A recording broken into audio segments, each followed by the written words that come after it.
This is my favorite shop. Hello Martin, I have 5 grandchildren, and I want to buy violins for them. André Rieu, the famous violinist who made a fortune by playing waltz music, has suddenly cancelled all his concerts. At 74 years old, his body could no longer handle the pressure, and he collapsed. This happened in Mexico City, where many fans were sent home because the shows were cancelled. Now, his son has taken control of his large music business. This has shocked many people. André Rieu used to perform 100 concerts every year and owned 80 different properties. He once promised that he would keep performing until he was 140 years old. But now, he might be forced to retire for good. His recent concert in Maastricht might have been his last performance ever. André Rieu was born in Maastricht, Netherlands, in 1949. He grew up in a family where music was very important, but love and affection were hard to find. His father was the conductor of the Maastricht Symphony Orchestra. He was a serious man who believed in strict discipline, not kindness or warmth. André was the third of 6 children, and their home felt more like a strict boarding school than a loving household. There were few hugs, no fun, and very strict rules.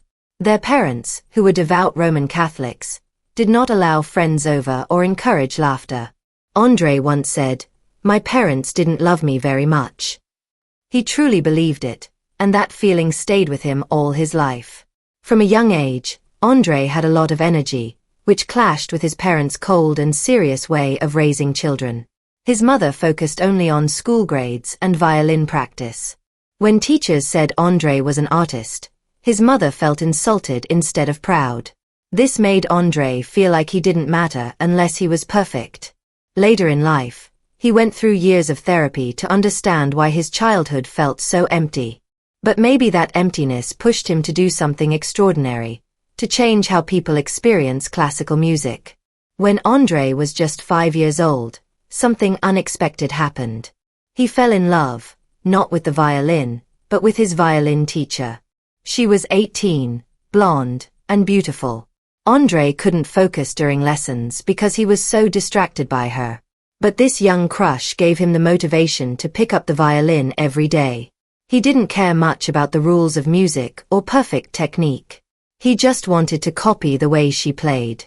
He studied her hands, her movements, and the sounds she made. While other kids were still learning the basics, André had already learned to play with vibrato, the gentle wobble in the sound that makes music feel emotional and alive. That feeling, that emotion, stayed with him forever. To André, music was not about being perfect, it was about making people feel something. As André grew older, his relationship with his father became even worse. André didn't want to play cold, serious classical music. He wanted to make it joyful, fun, and full of life. But his father thought that was shameful. When André said he wanted to play waltzes, his father snapped and said, "I didn't educate you to do waltzes." It was a harsh rejection. Things got even worse when André brought home the woman he wanted to marry, Marjorie. Instead of welcoming her, his mother told her to leave. Then she told André to go back to his room like a little boy. That was the moment André had enough. He left home with Marjorie and never looked back. From that day on, his parents never came to any of his concerts, not even when he was filling stadiums around the world. When his father died in 1992, he died without ever seeing what André had achieved. But behind all this pain and rejection, André was already making plans. While he worked in his father's orchestra, he noticed something strange. Many of the musicians didn't really care about the music. They talked about the weather or money. There was no passion. But something changed during the encore, when the orchestra played a waltz by Johann Strauss. Suddenly, the audience lit up. People smiled, hummed along, and felt the joy of the music. André realized that this was the kind of music he wanted to play, not to impress music critics, but to touch people's hearts. Once, he played a soft serenade for a dying woman who had not opened her eyes in days. As he played, she opened her eyes. In that powerful moment, André understood the true magic of music. It wasn't about perfection. It was about emotion. In 1978, At the age of 29, with a newborn son and little money, André took a big step. He started a small group called the Maastricht Salon Orchestra. They played at weddings, town halls, and small towns near Germany and Belgium. They performed old-fashioned waltzes and salon music that most people had forgotten. It wasn't glamorous, and the money was small, but André didn't care. He was doing what he loved. One night, while playing the Gold and Silver Waltz by Franz Lehár, André poured all his feelings into the performance. Something changed inside him. It was as if the music spoke to him. That night, he knew he had found his path. He didn't care if people said it was corny or if music experts laughed at him. He believed classical music could be fun and joyful, and he was determined to prove it to the world. By 1987, André had led the Maastricht Salon Orchestra for almost 10 years. He was nearly 40, and something didn't feel right. The energy was missing. The format felt too small. He wanted to do something bigger, something magical. He dreamed of the excitement and joy people used to feel when Johann Strauss played the violin while conducting. André wanted to bring that feeling back. But doing something new was risky. Hiring professional musicians would cost a lot of money. Classical music wasn't known for taking risks, and André wasn't rich. Each musician he hired added more financial pressure. Concert bookings were not guaranteed. But deep down, he knew he had to try. On January 1, 1988, André Rieu launched his new dream, the Johann Strauss Orchestra. Their first concert was small, with only 12 musicians and a modest audience. But something felt different. It was the beginning of a musical revolution, one that would touch millions of hearts around the world. André Rieu didn't follow the usual rules of classical music. He refused to dress his orchestra in the traditional all-black outfits. He didn't keep the stage serious and quiet like most classical performances. Instead, he brought in fun and energy. He used bright lights, folk music, dramatic stage effects, and a lively theatrical style. Music critics didn't like it. They called it cheap and said it was just a gimmick. But the audience loved it. They clapped, smiled, and felt connected to the music. Rieu had found something special, and he wasn't going to let it go. Then came the moment that changed everything. It was May 1995, during the Champions League final in Vienna between Ajax and Bayern Munich. At halftime, something unexpected happened.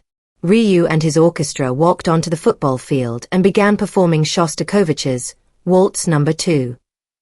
The melody had already become familiar to Dutch people because it had been used in a television commercial. But no one expected what happened next. Suddenly, the entire stadium, 50,000 football fans, started swaying to the music. They hummed along, moved to the rhythm, and were completely swept up in the performance. Cameras broadcast the show live to over 300 million people across Europe. It wasn't just a halftime show, it was a cultural shock. In the weeks that followed, André Rieu sold 200,000 CDs. His album Strauss & Company, which had been released the year before, suddenly skyrocketed in popularity. It stayed at number 1 on the Dutch music charts for 19 weeks straight, making it the best-selling album in the Netherlands for the entire decade.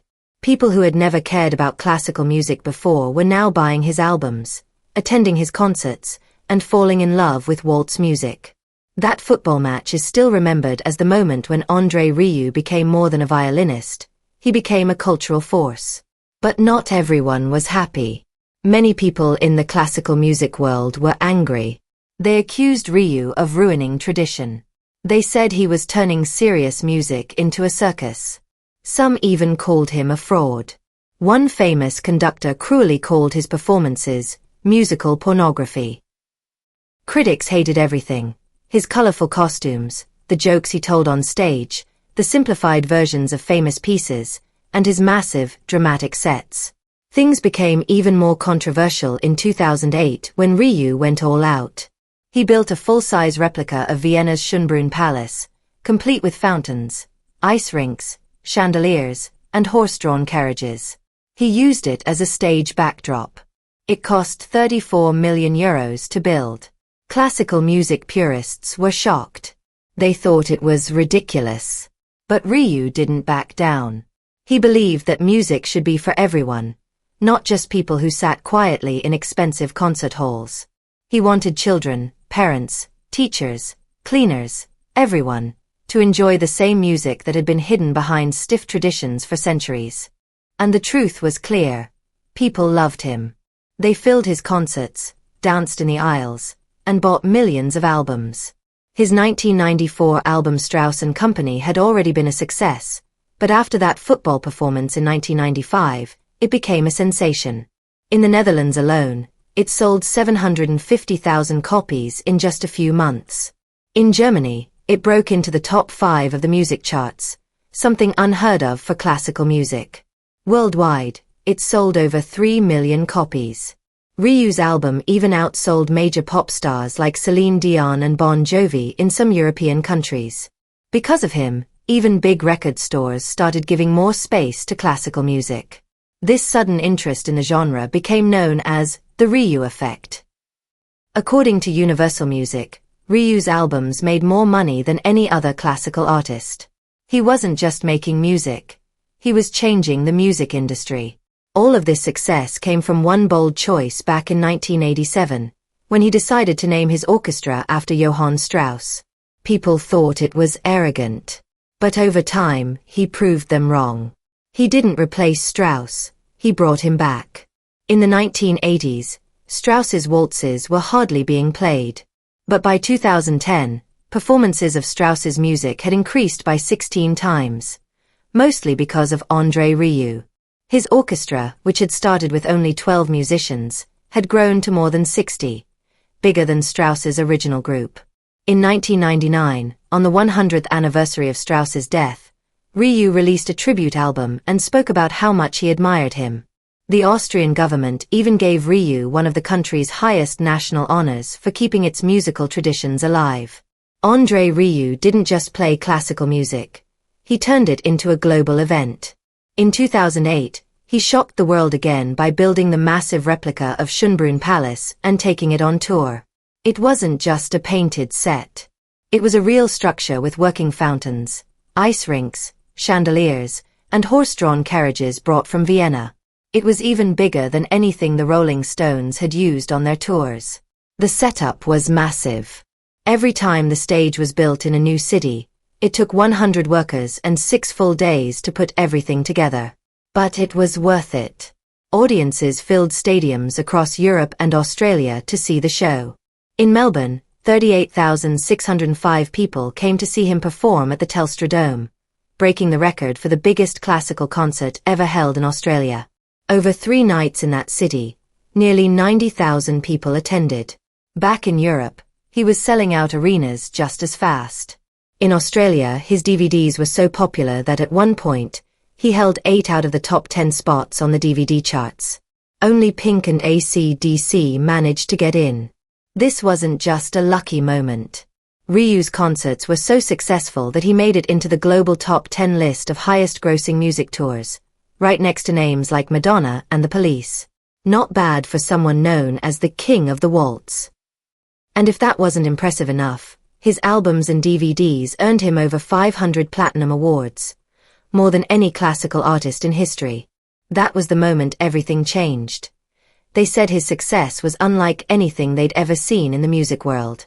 But not everything in Rieu's life was glitter and gold. In 2016, tragedy struck during what was supposed to be a joyful Christmas tour in the UK. Rieu's longtime trombonist, Ruud Merckx, suffered a sudden cardiac arrest in his sleep while the orchestra was staying in Leeds. He had been with Rieu for over 20 years. His wife, a violinist in the orchestra, was by his side. They had 2 children waiting back home. The loss hit like a punch to the chest. Rieu didn't hesitate. He cancelled that night's Nottingham show. Soon after, the entire UK tour was postponed. London, Birmingham, Manchester, Glasgow, all removed from the calendar. Rieu had always called his orchestra a family, and he meant it. Many of his musicians had been with him for over 25 years. Losing one of their own, just before Christmas, was devastating. Merckx was flown back to the Netherlands, where he passed away 5 days later. When Rieu finally returned to the UK in March, something had changed. The magic was still there, but the crowds were smaller. People remembered what had happened. So did he. Rieu had spent decades enchanting the world with music. But in March 2024, during his return to Mexico City, it nearly broke him. At 74, he was still touring the globe with the energy of a man half his age, until his body gave out. After just 2 performances, he collapsed from a brutal mix of jet lag, high altitude, and a nasty flu. Mexico City, sitting over 2,000 meters above sea level, pushed him beyond his limits. Even his orchestra members were struggling, nosebleeds, exhaustion, but for André, it was worse. He was dizzy, feverish, and later said he felt 100 years old. That night backstage, he called his wife and admitted something he'd never said before. "I don't want a first concert day like this anymore." It was the first time the unstoppable showman admitted he might need to slow down. The rest of the Mexico concerts were cancelled. 40,000 fans missed out. For a man who prided himself on never missing a performance, it was a hard moment. But it wasn't a one-time scare. Rieu had been pushing through illness for years. In 2010, a viral inner ear infection caused him to lose balance and miss months of touring. In 2019, he performed with a high fever. He rarely let the public see the pain, but Mexico was different. His legs shook. He felt like he couldn't go on. And this time, he said it out loud. Once back home in Maastricht, he made a decision. No more torturing himself. His son, Pierre, who had already taken over much of the business side, now took another step forward. He began restructuring how the tours worked. No more exhausting international flights. No more risky schedules. Just smaller, closer shows. Mostly in Europe. Probably never Mexico again. Pierre became more than a business manager. He became the one keeping his father safe. Over the years, he had gradually taken weight off André's shoulders, handling logistics, the crew, and the enormous behind-the-scenes machinery. Rieu had once wanted control over every little detail. Now, he trusted Pierre completely. Their bond had grown stronger with every scare, every near miss. And behind the scenes, Pierre was now steering the ship, so his father could keep doing what he loved, without risking his life to do it. But Rieu's journey wasn't only about health scares and musical triumphs. In 2015, he faced an unexpected controversy, one that had nothing to do with music. During one of his beloved summer concerts in Maastricht, 11 children from a Romanian music group performed on stage. They were part of a pan-flute ensemble led by legendary musician Gheorghe Zamfir. Everything seemed fine, until Dutch authorities slapped Rieu with a huge fine. They claimed the children had performed past the legal working hours for minors.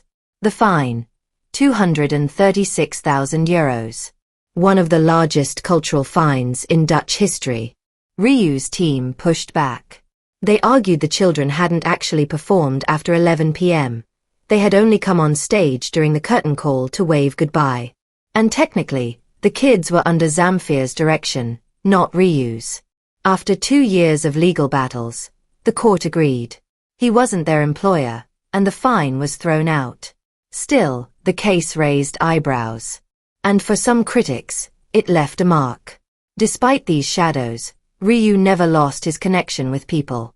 In 2019, when a group of mentally disabled musicians had their instruments stolen, Rieu read about it in the newspaper, and quietly replaced all their gear. €20,000 worth of equipment, no PR stunt, no press conference, just kindness. When Notre Dame Cathedral caught fire, he offered 700 tons of steel for its restoration. Another quiet gesture that didn't make headlines, but revealed the man behind the showman. And then there's his violin, his precious Stradivarius. At one point, financial trouble nearly forced him to sell it. He listed it for an outrageously high price, just to protect it.